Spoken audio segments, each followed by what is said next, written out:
So let's finish up chapter 13, going through what a salary structure looks like and how those ranges might differ. So we can have lots of types of ranges. I've already started on this in the last video, but we'll continue on through this because a lot of the ones in the last video might be types of ranges that you would only see in certain kinds of organizations. So some of you might be in organizations that will have step ranges where there's a series of predetermined increments. So you go up every evaluation period, a certain amount, a certain step is usually what we call them. The starting rate to the job rate or the market rate could be one way that you do this. That would be B. Or you could have a starting rate to the midpoint, market rate to the maximum, which would be C. So it just depends on what industry you're in and what the determinants are of pay as to whether you're in B or C in a purely step range. D and E are what we call open ranges. And then in an open range, you might have a defined minimum and maximum. And on D, for example, you'll have a step rate up until the midpoint, which is this market rate.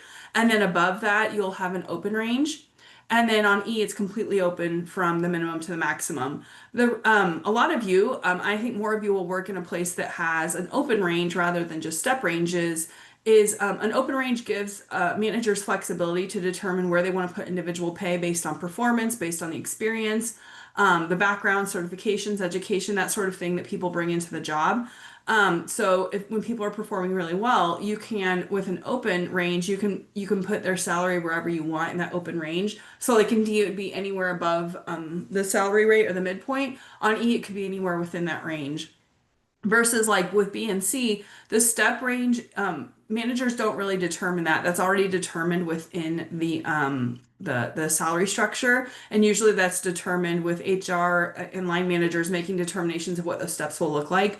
There are certain professions where the step ranges are much more common. So before I got my PhD, I worked in education research, and the book even notes that education is, and when I say education, I mean K through 12 education is a very common industry where step ranges are very common. So they would do, like the school districts I worked in, they did what they called step and ladders. So you determine where you are on the ladder to begin with based on your education. So do you have a bachelor's degree? Do you have a master's degree? What certifications do you have? And then how many years of experience do you have in teaching? Some school districts, it was years of experience within the school district specifically. So it depended on where you were working. And that determined where your pay started. And then you got a certain step every year. The only way you got out of steps then was to, for example, go get a master's degree because that would put you in a different place on the step and ladder. Certifications, especially certifications that were very much needed by school districts. So things like working with English as a second language students or working with students with disabilities or special education students, those certifications could get you faster through the steps than if you had a certification to teach social studies, for example, or reading or something like that.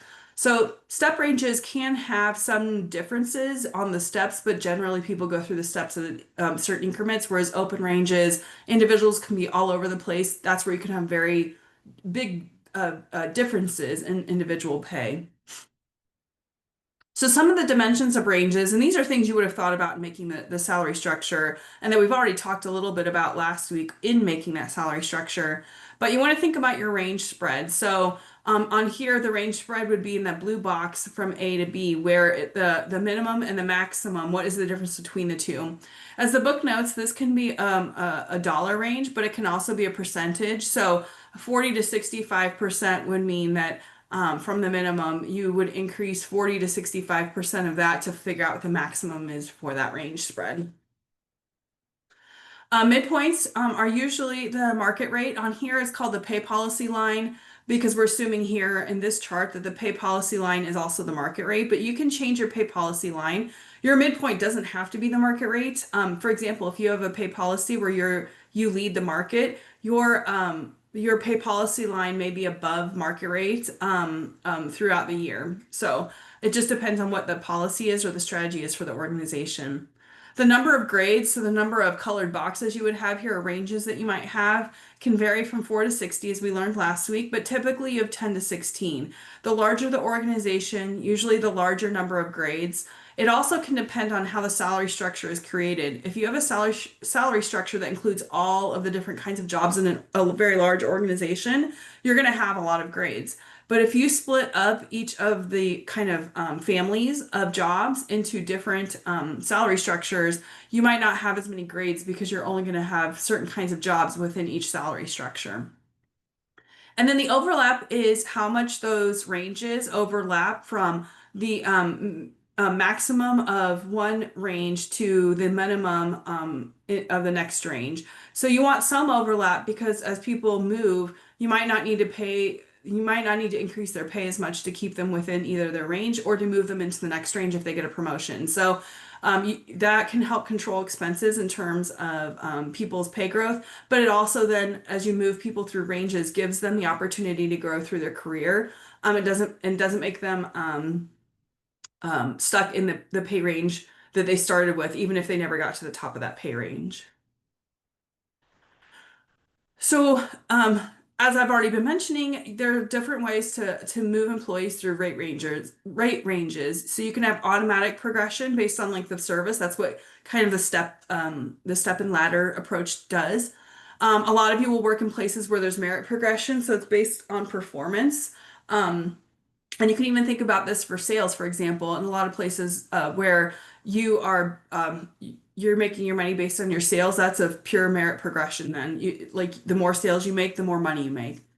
And I would think most of you and most of the places I've worked in had combination approaches where there might be an automatic to the midpoint, but then there might be a merit beyond that point. It depends on the industry you work in and also the organization strategy. But that way you can keep your employees, if you give them automatic pay increases up to the midpoint, you can keep them.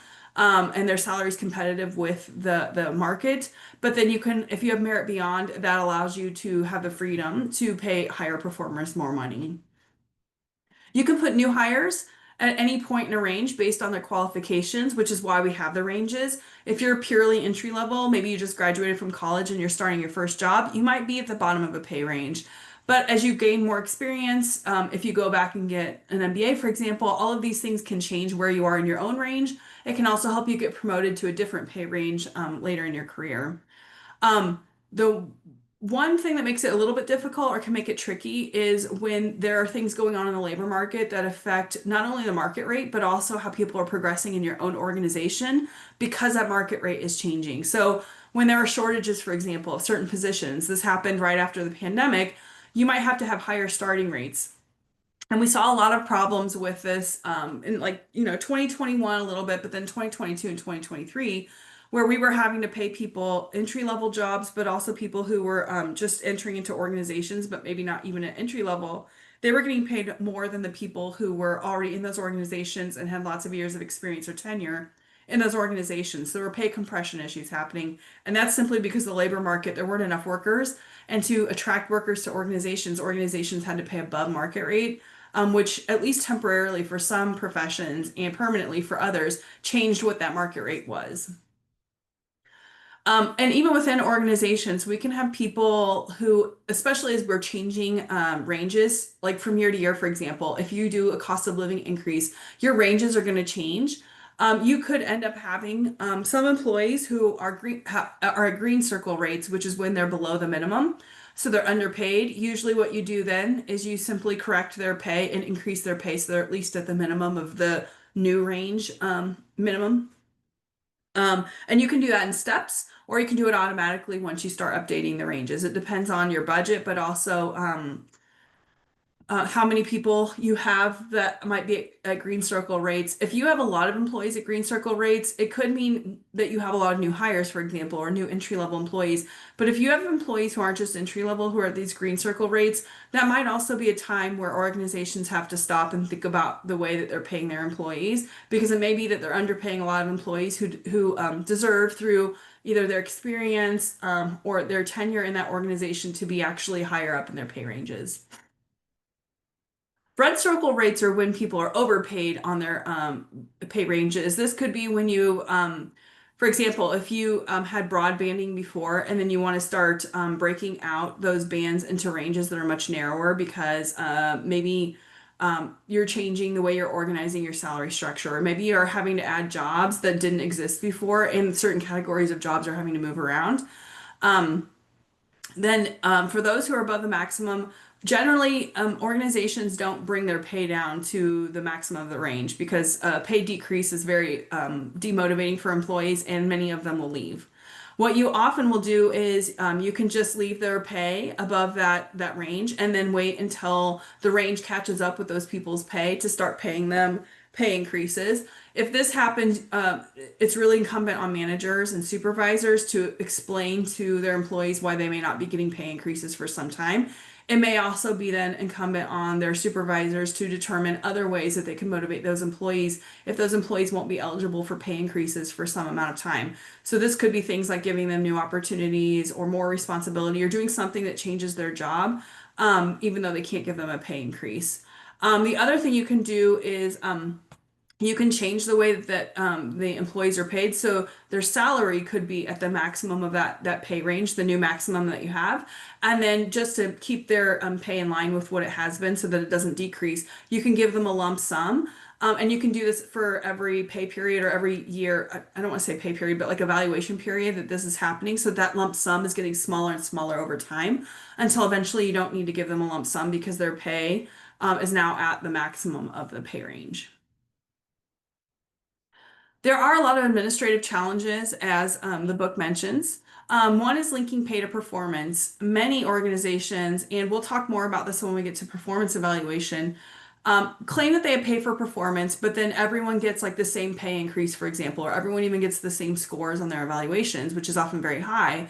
One, because managers and supervisors don't want to, pay people less. Maybe they do think that their employees are doing a really good job, but part of it too is they haven't defined what good or successful looks like or what high performance looks like, and so they just give everyone these pay increases.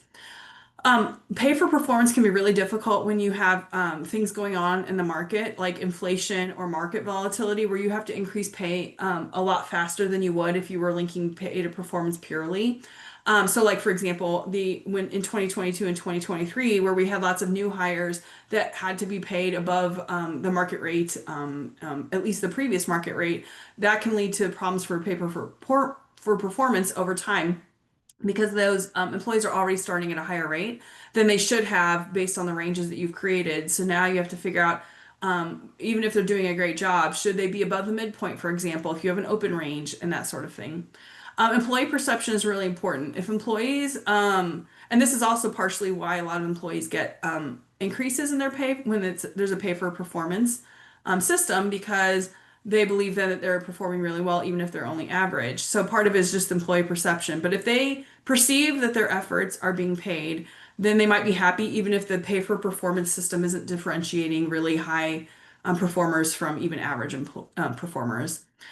I've already mentioned several times pay compression, where new hires earn similar or more than current employees who should be paid more because they've had a longer tenure and have a lot of institutional knowledge. This is very common when people get promoted into supervisor positions, sales manager positions, where the salespeople can actually make more in compensation from their sales than the managers can, who may not be paid by sales anymore. And then middle management, where people are were already managers, but now they're moving into maybe managing supervisors of other people. The solutions include adjusting pay or maintaining some kind of minimum differential. So, like for example, a supervisor should be paid some percentage above any employee that they're supervising, which could mean that when people get promoted to supervisor, you have to increase their pay simply to keep that minimum differential in place. Decision makers also have a lot of say in how people get paid. In merit-based systems, for example, especially when you have an open range, supervisors play a really key role in determining what people get paid. That also can inflate your costs because supervisors may or may not know what other supervisors are paying their employees. And again, as I mentioned, a lot of supervisors want to pay all of their employees above average, even if they're not always above average in terms of performance. HR can make some centralized decisions to provide consistency, but you do want to limit that in some sense because if you do that, line managers won't really have the flexibility to pay more to those who are really performing really well. So generally what we say is that supervisors and HR should work together, where HR can help create some consistency in the system, but line managers or supervisors of employees have some flexibility to pay those who are performing really well.